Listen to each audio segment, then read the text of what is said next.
Hello everyone, ito yung G Solutions at ako si Engineer Gasilla. Patuloy tayo mag-solve ng mga circuit problems. At ito yun, solve natin to.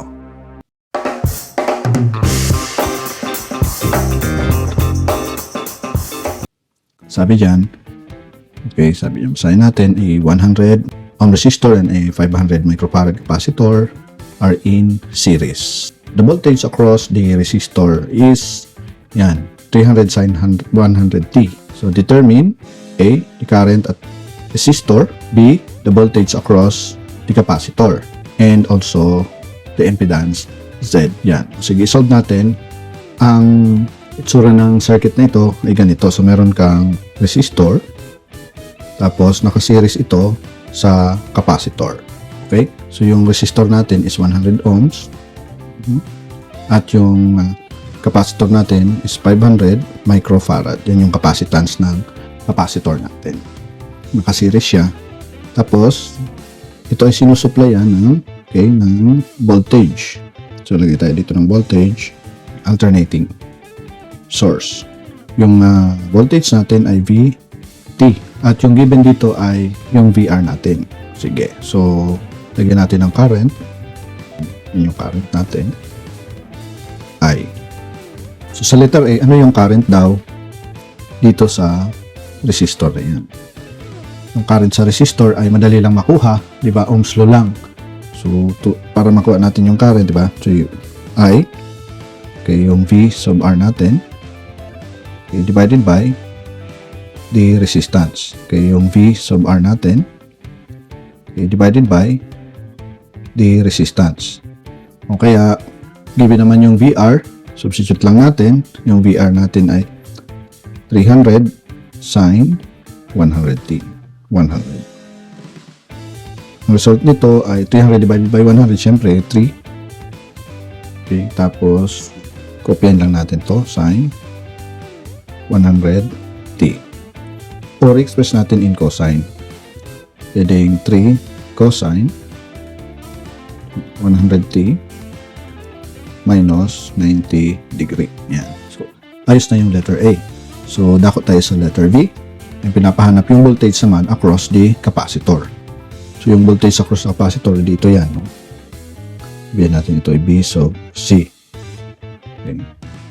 Ano yung voltage dyan? So, para makuha natin yung voltage dyan, alam naman natin na yung voltage ng capacitor, di ba, ay integration ng current na dumadaan dyan, capacitor na yun, tapos dinivide lang natin siya ng capacitance. No? So, since nakuha na natin yung value ng ng current natin, ito yon. So, pwede na natin siyang gamitin dyan. Okay, so equals integration. Gamitin natin yung sign. 3 sin 100t dt divided by yung capacitance natin na 500 microfarad, gawin nating farad times 10 to the negative 6. Okay, so yan. Yun yun. Then integrate na natin, no? Karoon na tayo ng integration. Okay, equals ito na yung P sub C natin. Sige, so yung integration natin dito, okay, integration ng sin 100t, okay, galing yan sa differentiation ng cosine. Pag differentiate mo yung cosine, negative, okay, negative sign. So kailangan maglagay tayo ng mga negative dyan, compensate natin, kita lang natin dito. Sige, so kunin natin to. Ayun. So, para sa compensation niya, okay, so mag-ano tayo rito na negative, tsaka 100. Negative 1, i-compensate natin, tsaka negative 1 kasi yan ay 1. Tapos, isa pa sa i-compensate natin dito ay 100. Okay, kaya mag-divide tayo ng 100 din dito para siya, equivalent sa 1. Yun. Bali, yung sagot natin ay 3. Labas lang natin yung 3. at integration ng sine 100 t, okay, ay negative yan, cosine, so kaya negative to 100 t, yeah, so divided by 100.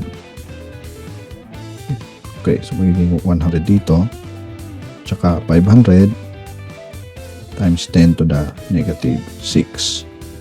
Pag sinimplify natin to, b sub c, yun, pakita ko sa inyo sa calculator natin. So negative 3 divided by 100, 500 times 10 to the negative 6. Okay, so yung sagot natin dito ay ito ay negative 60. Okay, so ayusin natin to. So yung sagot natin ay negative 60 cosine 100t. Or pwede nating i-express yung sagot natin in sine. Gawin natin in sine, or negative 60 sine 100t minus 90 degree volts. Okay? So ito yung hinahanap nating voltage ng ating capacitor. Voltage ng yan yung hinahanap natin sa letter V. So okay na yung letter A, current, yung voltage sa cross capacitor nakuha na natin, at yung impedance, yun. Dito na tayo sa letter C. Para sa impedance niya, yung impedance natin ay Z is equals to R. Since na capacitor ito, negative J XC. So ano yung value ng XC natin? So, yung XC natin, okay, kukuha natin pag multiply natin yung omega sa C. So, negative J omega C. So, 1, negative J. Hindi ito negative pala. This is positive, no? Pag sa final na form niya, nagiging negative siya. Omega natin dito ay 100. Tapos, yung C natin, yan, 500 microfarad. 500 microfarad. Gawin natin farad times 10 to the negative 6. So, yung XC natin ay 20 ohms. 1 over J, okay, or 20 ohms over J. Okay, so ang gagawin natin ay itataas natin yung J na yan.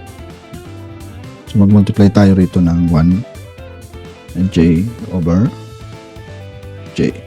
So, yung X sub C natin ay, okay, so J times J squared, J times this J squared. So, ito ay J, 20. J times J squared is negative 1. Kaya, negative J, 20 ito. Okay. So, therefore, yung Z natin, impedance natin, given naman yung resistance na 100 ohms. Okay. Kaya, ito ay 100 minus J, 20. Okay. So, or, pwede nating i-express ito sa polar form. Ang polar form niya is 101.98. Okay. Cis of negative 11.31 degree. Yan. So, ito ay in ohms, tsaka ito ay in ohms din. Yun. So, ito na yung hinahanap natin. Okay? So, nakuha na natin yung hinahanap sa letter C. So, yan po. Napakadali lang. So, maraming salamat sa panonood mo sa bidyong ito. Nawa nakatulong ito sa iyong pag-aaral ng circuit analysis. Thank you so much for watching. God bless you.